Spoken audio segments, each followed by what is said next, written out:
Hey Brian, how you doing today? Good, Alicia. How are you? I'm doing well, thank you. So today we're talking about is there a better option? Should I go buy a new car or should I just maintain my current one? I just kind of want to get your opinion on that. Okay, so Kind of a loaded question, right? well, a little bit now. So, but people, I mean, it depends on what situation you're currently in. Okay. If you have a newer car that hasn't fallen out of maintenance, Yep. Certainly maintain your car. It's the best way to go. But you can't undo bad maintenance so much, right? Like. Not inexpensively. So the best thing to do is if you have a car that's in good condition, new car, is follow the required maintenance schedule that the factory recommends. The engineers who designed the car, they recommend maintenance. They know what it's going to take. There's you have to take it with a grain of salt because they do want to sell cars. So we can help you. There's like the oil changes, for example, do them 30% sooner than they tell you. Mm-hmm. The car will last much longer than they want it to, right?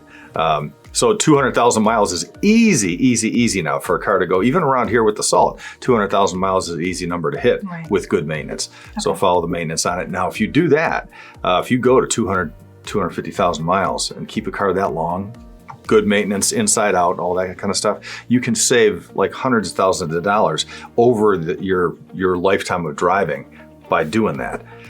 If you want to keep a car that long. If you're one of those people that says, you know what, I really don't care what it costs. I want to buy a new car every 2 years or every 3 years. That's great. Yeah. You like the new car smell, or you don't mind spending a lot of money. Yeah. But the depreciation early on is really expensive, right? Like what it costs to drive a car from brand new to 2 years old or 3 years.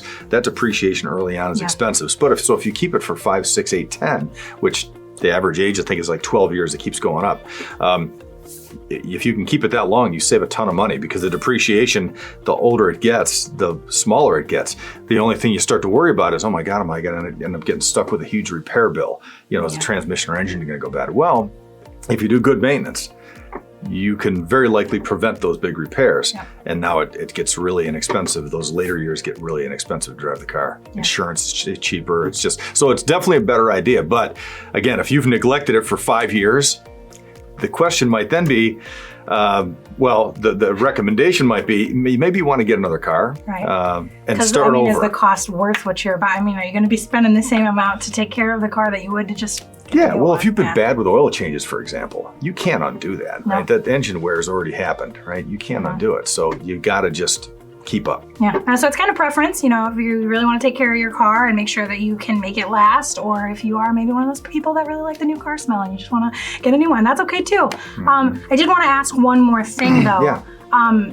You mentioned like following the manual of the manufacturer. Mm-hmm. Do people really look at those? Where is that? Well, it's in every owner's manual, but nobody ever looks at it, right? So how do I really know? So great question.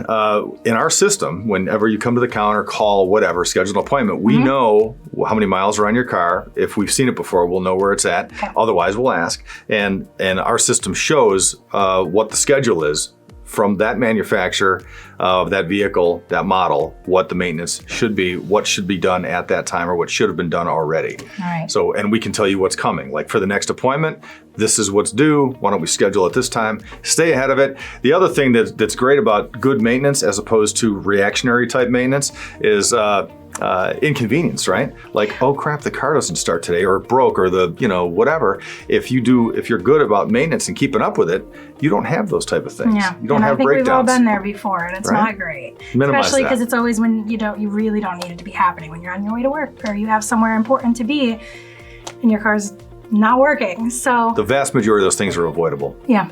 All right, well, maintenance, especially like routine maintenance of all those important things like oil changes and such, that is a very common theme among a lot of our videos. So there's more out there if you want to learn more. Check out the website, weberautomotive.com, check out these videos, and just make sure that if you need maintenance on your vehicle, get in contact with Weber Automotive. Like you said, I love the fact that you guys can just pull all that information up. I'm not, in my car, wherever my manual is, right? Flipping through that, and I'm sure that there's a lot of people that can relate. So get in contact with them, give them a call. They're ready to work on your vehicle soon, and they'll be looking forward to it. So thank you so much, and thanks, Brian. Thanks, Alicia.